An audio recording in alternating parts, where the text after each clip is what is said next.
Hello, Sonor family. Jules here, and got a new microphone again today, and I'm liking this one better. I just did a quick test through, run through, and it sounds a lot better than the other one did. The other one just wasn't cutting it. I have it; it's up for sale. So if you want a microphone real bad, I can sell you a really bad microphone.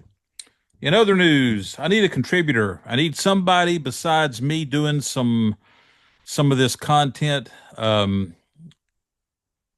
I'm going to continue with interviews and coffee with Jules. If there's somebody out there that would enjoy doing the kid of the week, I'd like to get that kicked off pretty soon. Got a lot of things changing up on my end, having to do some regrouping. I'm getting back to a full time job. So, got to see how everything's going to fall into place with this stuff. But having another hand on deck would sure help. Monetization.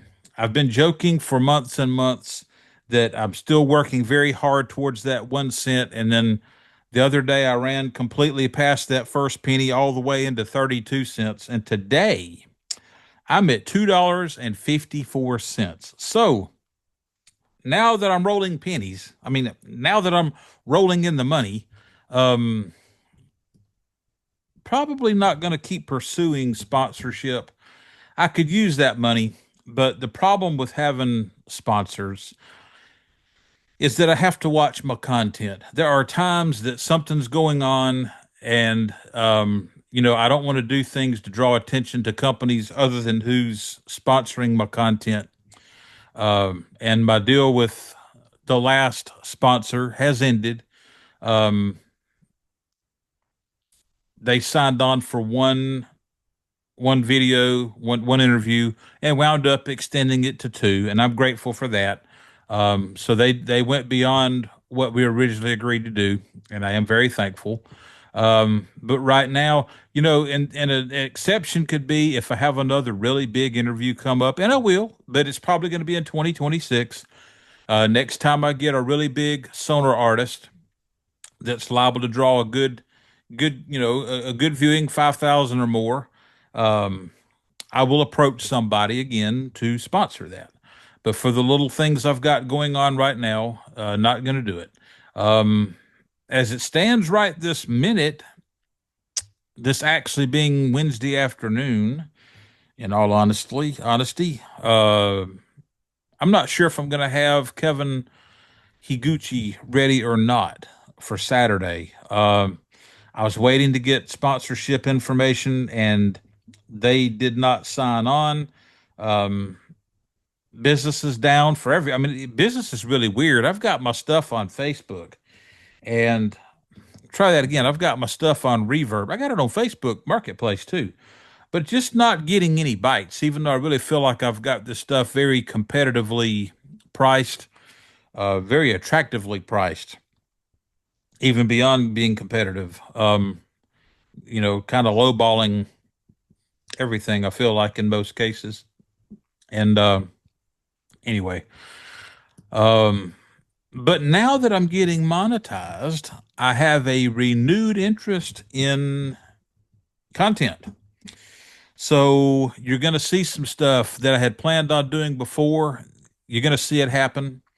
Um, and anyway, I'm looking forward to getting that going. I have no idea where the monetization is going to go, but hopefully it'll get to a point eventually where I can fund just strictly out of the monetization. I can fund some of these things I want to do. Um, I might like to try to contact a company that maybe has an artist bronze snare drum that they're holding for somebody or that they rent out or whatever, and maybe rent that for content that I had planned to do before.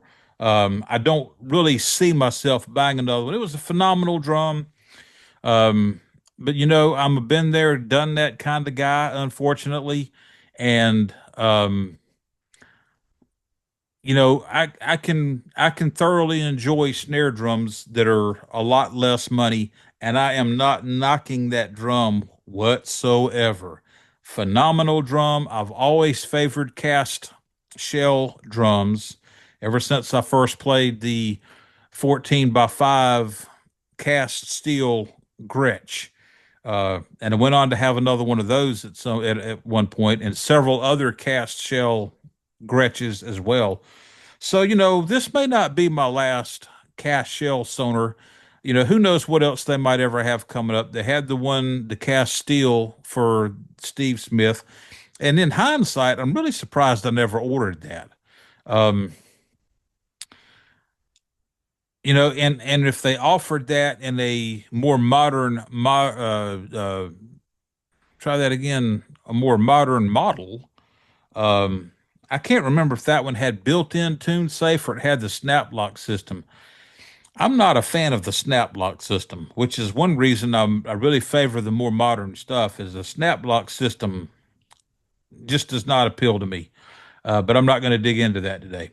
But anyway, kind of talking around here in circles, which is all right because it's Black Friday, and if you weren't watching this, you'd probably be ordering a bunch of junk on Amazon, and so I could be saving you tons of money. And if I am, if I've saved you money because you've talked yourself out of buying that frivolous, stupid thing that was going to be for you anyway on Amazon, um, just take 10% of whatever I saved you, click on the thanks button, and send me 10% of whatever you just did not spend on Amazon. And I'll thank you. And everybody else will thank you when I go spend the money on more gear to do these content things. So, um, fickle time for selling. And I looked at Reverb yesterday, and a lot of things that people are posting for sale on there, they're dropping the price. And I mean, I'm guilty of the same thing. And I just wonder, for people that go on there looking at sonar gear and they're seeing these big price drops on high end gear, I just wonder if that diminishes the value of the brand in some way. I've had some thoughts like this for a while, and up until I looked at that yesterday, I know and noticed, one thing that I've thought about was the fact that Sonor SQ2s can tend to um, not sell for near what you'd buy a new one for, and obviously it's because they're not standard issue drums. It's not like they're a set configuration, a catalog version of something. Um, where you saw one 3 years ago, but you didn't order it, and now you see the used one. And it's like, you know what? That's a good.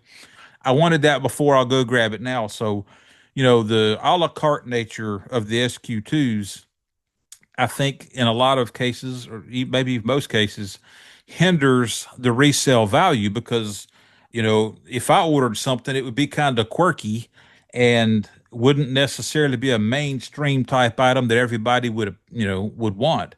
Um, and so it makes me wonder when your flagship model is compromised in resale, is that affecting the items under it? Um, you know, would you try to get more out of a vintage series drum set than an SQ2 counterpart was listed for? I mean, I don't want to say common sense. That's absolutely wrong.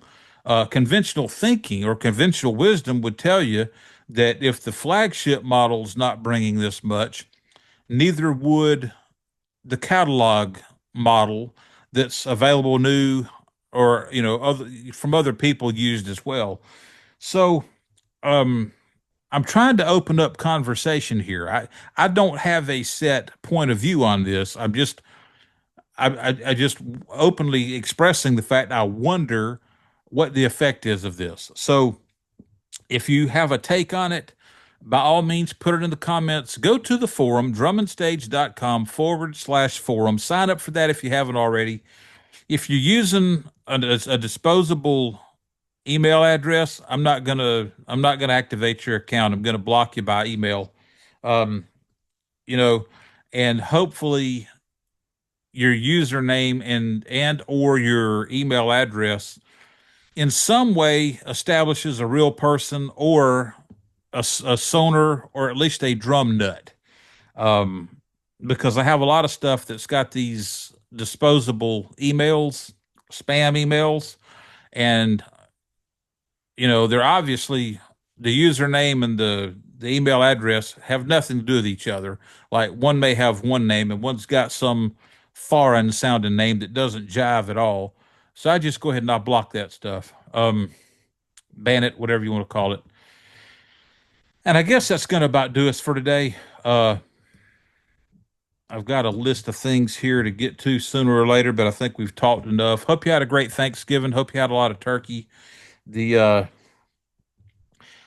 I think one thing that depresses people after Thanksgiving um, is you usually have all these leftovers, so you're making turkey sandwiches and this kind of thing, and then after a few days, it's all gone, and so you no longer you have to stop eating cold turkey. But anyway, it's Black Friday. Have fun, buy some stuff. If you don't have anybody to buy anything for, I'll give you my address. Just email me at drummondstage@gmail.com. I'll give you my shipping address and you can forward anything you like over my way. But anyway, getting back to real life, hope you have a great weekend on top of Black Friday, and I shall see you Monday. Thank you.